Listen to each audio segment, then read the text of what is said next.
மே 19ஆம் தேதி ஈரான் அதிபர் Ebrahim Raisi உட்பட வெளிநாட்டு உறவுகள் அமைச்சர் அப்துல்லாஹியான் இன்னும் சில அமைச்சர்கள் கொண்ட குழுவினர் 3 ஹெலிகாப்டர்களில் புறப்படுறாங்க. ஈரானினுடைய எல்லைப் பகுதியில் இருக்கக்கூடிய அசர்பைஜான் நாடு, அசர்பைஜானுக்கும் ஈரானுக்கும் எல்லைப் பகுதியில் இருக்கக்கூடிய ஒரு பகுதியில் அணைக்கட்டுகளை திறப்பதற்கான ஒரு நிகழ்வு நடைபெறுகிறது.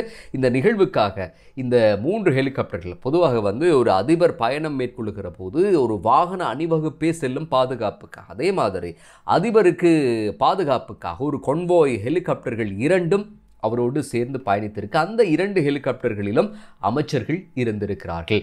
இந்த 3 ஹெலிகாப்டர்களில் போன இந்த குழுவினர் அந்த எல்லை பகுதியை அடைகிறார்கள். அசர்பைஜானினுடைய அதிபரும் அங்கே அந்த நிகழ்வுக்கு அழைக்கப்பட்டிருந்திருக்கிறார். அங்கே அணைக்கட்டு திறப்பு நிகழ்வு எல்லாம் நடந்து முடிந்து மீண்டும் ஈரானினுடைய அதிபர் இப்ராஹிம் ரைசி மீண்டும் தன்னுடைய பயணத்தை ஆரம்பிக்கிறார் தப்ரீஸ் அப்படிங்கிற நகரத்தை சென்றடைவதற்காக.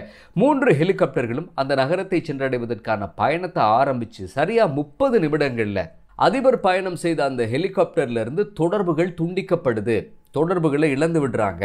ஆனால் பாதுகாப்புக்காக சென்ற 2 ஹெலிகாப்டர்கள் பத்திரமாக தப்ரீஸ் என்கிற நகரத்திலே தரையிறக்கப்பட்டிருக்கு. ஆனால் அதிபர் சென்ற விமானம் மாத்திரம் தொடர்புகளை இழந்து போனதுக்கு பிறகு உடனடியாக மீட்பு நடவடிக்கைகள் எல்லாம் ஆரம்பமாகிறது. அந்த குறித்த பகுதியில் காலநிலை மிக மோசமாக இருந்திருக்கிறது. பொதுவாக அந்த பகுதியில் பனி மூட்டம் மிக அதிகமாக இருந்திருக்கிறது. முன்னால் கொஞ்சம் தொலைவிலேயே எதுவுமே தெரியாத ஒரு நிலை, கடுமையாக மழை பொழிவும் இருந்தது என்று கூட செய்திகளில் சொல்லப்பட்டது. அந்த காலநிலையை பார்த்த நிபுணர்கள் சொல்கிறாங்க, இந்த மாதிரியான ஒரு சூழ்நிலையில் ஒரு ஹெலிகாப்டரை இயக்குவது அப்படிங்கிறது சாத்தியமற்ற ஒரு விஷயம், அது மிகுந்த சவாலையும் ஆபத்துகளையும் ஏற்படுத்தக்கூடியது அப்படின்னு சொல்லி நிபுணர்கள் கருத்து தெரிவிக்கிறார்கள். ஆக 30 நிமிடங்கள் அந்த விமானம் தொடர்புகளை இழந்து போகிறது. அந்த விமானத்துக்கு என்ன நடந்தது அப்படிங்கிறது தெரியாமல் போய்விடுகிறது. ஆனால் பாதுகாப்புக்காக சென்ற விமானங்கள் மாத்திரம் கவனமாக தரையிறக்கப்பட்டிருந்த நேரத்தில் செம்பறை சங்கம் மீட்பு பணியாளர்களை கொண்டு தேடுதல் நடவடிக்கைகளை ஆரம்பிக்கிறாங்க. 40க்கும் மேற்பட்ட குழுவினர் கொண்ட அந்த மீட்பு பணியாளர்கள் உடனடியாக தேடுதலில் இறங்குறாங்க. ஆனால் கண்டுபிடிக்கிறது ரொம்ப சிரமம். ஏனென்றால் அது மலைகள் சூழ்ந்த ஒரு வனப்பகுதி. அது தவிர மிகப்பெரிய ஒரு பனிமூட்டம் நிலவிய ஒரு சந்தர்ப்பம், கடுமையாக மழையும் பொழிந்து கொண்டிருக்கிறது. இரவு நெருங்கி கொண்டிருக்கக்கூடிய ஒரு நேரத்தில் தான் இந்த மாதிரி தேடுதல் நடவடிக்கை நடக்குது. அந்த சந்தர்ப்பத்தில் சொல்லப்பட்ட செய்திகளில் முதலாவது, இந்த ஹெலிகாப்டர் ஹார்ட் லேண்டிங் செய்யப்பட்டிருக்குன்னு சொன்னாங்க. அதாவது ஒரு அவசர நேரத்தில் இதுக்கு பிறகு வழியில்லை என்கிற காரணத்துக்காக இருந்த இடத்திலே அவர்கள் தரையிறங்கி இருக்கிறார்கள் அப்படின்னு சொல்லப்பட்டிருந்தது. அது தவிர அந்த ஹெலிகாப்டர் விபத்து நடந்து கொஞ்ச நேரத்தில் ஹெலிகாப்டர்லேருந்து ஒரு சிக்னல் கிடைத்திருக்கிறதுன்னு சொல்லி IRNA கமாண்டர் ஒரு தகவல் சொல்லுகிறார். அந்த ஹெலிகாப்டர்லேருந்து ஒரு சிக்னல் வந்தது. அந்த ஹெலிகாப்டரில் இருந்த ஒரு மொபைல் ஃபோன், யாரோ ஒருவருடைய மொபைல் ஃபோனிலிருந்தும் சிக்னல் கிடைத்தது. அதை வைத்து அந்த ஹெலிகாப்டர் விபத்துக்குள்ளான இடத்தை கண்டறியக்கூடியதாக இருந்ததுன்னு சொல்லி IRNA கமாண்டர் ஒரு தகவலையும் பதிவு செய்கிறார். ஆனால் ஞாயிற்றுக்கிழமை இரவு பொழுதாகியும் கண்டுபிடிக்க முடியாமல் போகிறது. அடுத்த நாள் திங்கட்கிழமை ஈரான் அரசாங்கம் என்ன செய்கிறாங்க, ஐரோப்பிய ஒன்றியத்திடம் உதவி கோருகிறார்கள். சேட்டலைட்டை ஆக்டிவேட் செய்து அதன் மூலமாக மேப்பிங் செய்து எந்த பகுதியில் விபத்து நடந்திருக்கு என்பதை கண்டறியறதுக்கு உதவுமாறு கோரிக்கை ஒன்று முன்வைக்கப்படுது. உடனடியாக ஐரோப்பிய ஒன்றியமும் அந்த கோரிக்கைக்கு இணங்கி அவங்களும் நடவடிக்கைகள் எடுக்கிறாங்க. இதே சந்தர்ப்பத்தில் துருக்கியினுடைய ஒரு ட்ரோன் ஒன்றும் கூட அந்த பகுதியில் உதவிக்காக அனுப்பப்பட்டிருந்தது. அந்த ட்ரோனில் பொருத்தப்பட்டிருந்த கேமரா துருக்கியினுடைய தொலைக்காட்சிகளில் நேரலையாக ஒளிபரப்பப்பட்டது என்றும் சொல்லப்பட்டது. அந்த துருக்கியினுடைய ட்ரோன்ல தான் முதல் முறையாக இந்த ஹெலிகாப்டர் விபத்துக்குள்ளாகி இருக்கலாம் என்கிற பகுதி அடையாளம் காணப்படுகிறது. அந்த பகுதியிலிருந்து கரும் புகை வெளியாகி கொண்டிருப்பது தெரிகிறது அந்த ட்ரோன் பிடித்த காட்சிகளை பார்க்கிற நேரத்தில். அதுக்கு பிறகு செம்பறை சங்கத்தினுடைய மீட்பு பணியாளர்கள் அந்த பகுதியை நெருங்குறாங்க. அவங்களும் ஒரு ட்ரோன் அனுப்பி அதன் மூலமாக சோதனை செய்து பார்க்குறாங்க. அந்த ஹெலிகாப்டர் பெல் 212 வால் பகுதி மாத்திரமே எஞ்சியிருக்க முழுமையாக அந்த ஹெலிகாப்டர் தீக்கிரையாகி இருப்பது தெரிகிறது. அப்போ சொல்கிறாங்க அதிலிருந்து யாருமே உயிர் பிழைத்திருக்க வாய்ப்பில்லை என்று சொல்லி. அதுக்கு பிறகு ஒரு சில மணி நேரம் கடந்து தான் அந்த இடத்தை அந்த மீட்பு பணியாளர்கள் அடைகிறார்கள். கிட்டத்தட்ட 10 மணி நேரத்துக்கும் அதிகமான நேரம் பிடித்திருந்தது குறித்த இடத்தை மீட்பு பணியாளர்கள் அடைகிறதுக்கு. அடைந்து பார்க்கிறார்கள். உடல்களை கண்டுபிடிக்கிறதே ரொம்ப பெரிய சிரமமான காரியம். ஏன்னா முழுமையாக தீக்கிரையாகி இருக்கக்கூடிய நிலை தான் இருக்குன்னு சொல்லி அவர்கள் செய்திகளில் அந்த தகவல்களை வெளிப்படுத்தி இருந்தார்கள். மோசமான காலநிலைக்கு மத்தியிலும் மீட்பு பணியாளர்கள் உடல்களை மீட்டெடுக்கிறார்கள். ஹெலிகாப்டரில் பயணம் செய்த அனைவருமே உயிரிழந்தார்கள் என்று சொல்லி உத்தியோகபூர்வமாகவும் அறிவிக்கப்பட்டது, அதிபர் இப்ராஹிம் ராய்சி உட்பட. இந்த நேரத்தில் ஈரானினுடைய supreme leader Ayatollah Ali Khamenei அவர் அறிவிப்பொன்றை விடுத்திருக்கிறார். 5 நாட்கள் துக்க தினம்னு சொல்லி அறிவிப்பு விடுத்திருக்கிறார். அது தவிர உப அதிபராக இருந்தவரை தற்போது இடைக்கால அதிபராக அவர் நியமனம் செய்திருக்கிறார் என்ற அறிவிப்பும் இப்போது வெளியாகிறது. பொதுவாக இந்த மாதிரி ஈரானினுடைய சட்டப்படி அதிபர் ஒருவர் அவருடைய பதவி காலத்தில் உயிரிழந்தால் அடுத்து என்ன செய்ய வேண்டும் என்கிற விதிமுறைகள் இருக்கிறது. குறிப்பாக அதிபர் இறந்ததுக்கு பிறகு உப அதிபர் நியமிக்கப்படலாம். அதுவும் சுப்ரீம் லீடர் தான் அவரை நியமிக்க வேண்டும். அந்த வகையில் சுப்ரீம் லீடர் இப்போது உப அதிபரை நியமித்திருக்கிறார். அடுத்த முக்கியமான விஷயம் 50 நாட்களுக்குள் அங்கே தேர்தலை நடத்த வேண்டும் என்பதுதான். ஆக இன்னும் ஒரு 50 நாட்களுக்குள் ஈரானில் மீண்டும் தேர்தல் நடத்தப்பட வேண்டி இருக்கும்.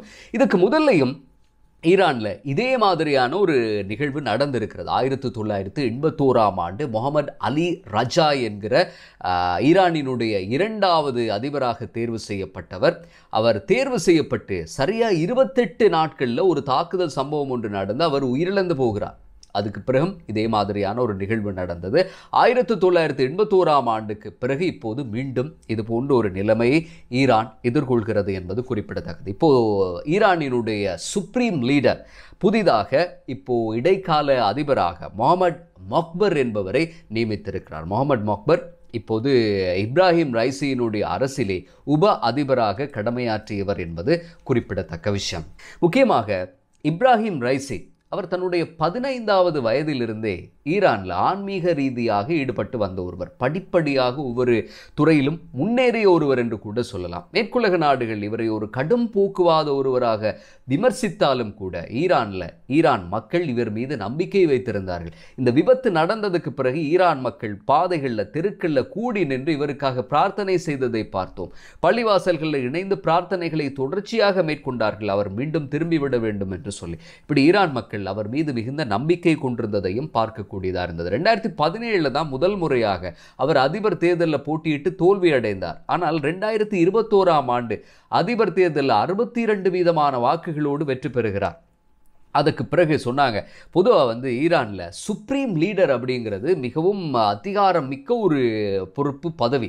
சுப்ரீம் லீடராக 2 பேர் தான் இருந்திருக்கிறார்கள் ஈரானில். அதில் முதலாவது ரூஹுல்லா கொமேனி, அடுத்ததாக அலி கமேனி.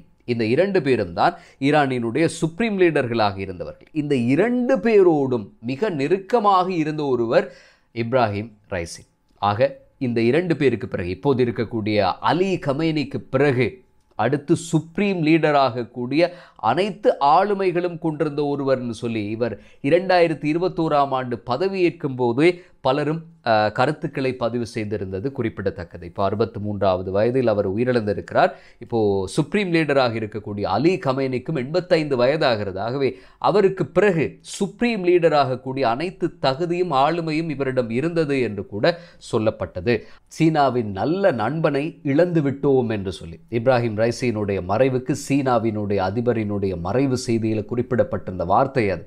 அதே மாதிரி தான் ஈரானினுடைய வெளிநாட்டு உறவுகள் அமைச்சர் அப்துல்லாஹியான், இவரும் ரொம்ப முக்கியமான ஒருவர். அவர் இறக்கும்போது அவருக்கு வயது 60. 1997ஆம் ஆண்டிலிருந்தே இந்த வெளிநாட்டு துறை அமைச்சில் அவர் பணியாற்றி இருக்கிறார்.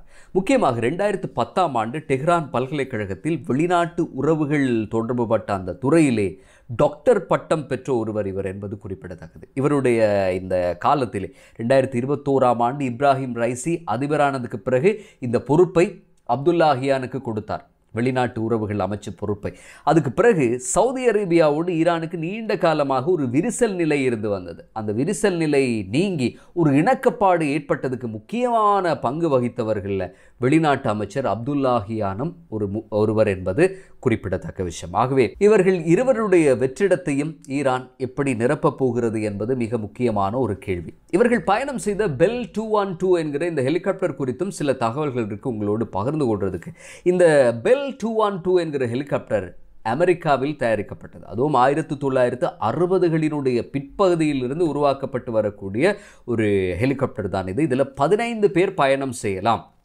இப்ராஹிம் ரைசி உட்பட அந்த அமைச்சர்கள் பயணம் செய்தது 15 பேர் பயணம் செய்யக்கூடிய ஒரு ஹெலிகாப்டர் தான்.